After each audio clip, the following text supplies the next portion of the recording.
Mais avant cela, ce n'est pas de l'exhibition mais du sport. Cette compétition de pole dance qui avait lieu aujourd'hui au gymnase Japy dans le 11e arrondissement de Paris en est l'illustration, comme vous le montre ce reportage de Morgane Miner et Nicolas Métoer. Échauffement à la dure digne d'un combat de boxe, la pole dance est un sport complet qui exige force, endurance et souplesse. Émilie s'est laissée tenter il y a tout juste 1 an grâce à une amie et malgré l'image sulfureuse, elle a tout de suite accroché. C'est vrai qu'au départ, la pole dance, on ne sait pas trop si c'est bien vu. On a un petit peu des images d'avant qui ne sont pas toujours très bonnes pour nous. Mais aujourd'hui, grâce à cette compétition-là, on va pouvoir prouver que c'est avant tout un sport. Vous avez des derniers conseils à donner? Qu'elle soit belle, qu'elle sourie et qu'elle donne tout ce qu'elle a en elle. On y croit.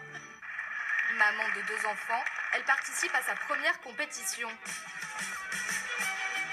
2 minutes où elle va devoir enchaîner des figures autour de la barre de pole devant un jury de professionnels.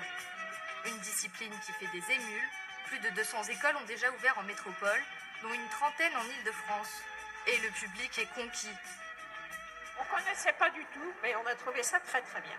Qu'est-ce que vous en avez pensé la première fois que votre petite fille elle vous a dit qu'elle faisait de la pole dance? Étonné.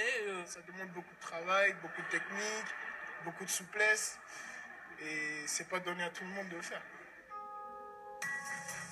Bien loin du stéréotype, la pole séduit hommes et femmes issus de tous horizons. Je faisais 15 ans de tennis, j'ai rien à voir avec ça. Mais je suis voulu faire de la gym, des trucs comme ça. Ça regroupe un peu tout. Il y avait ce cliché, ce stéréotype de la fille avec des talons très hauts à côté de sa barre. Alors qu'en fait, comme vous avez pu le voir, ça a quand même beaucoup évolué depuis. Prochaine étape pour les organisateurs, faire de la pole dance une discipline olympique.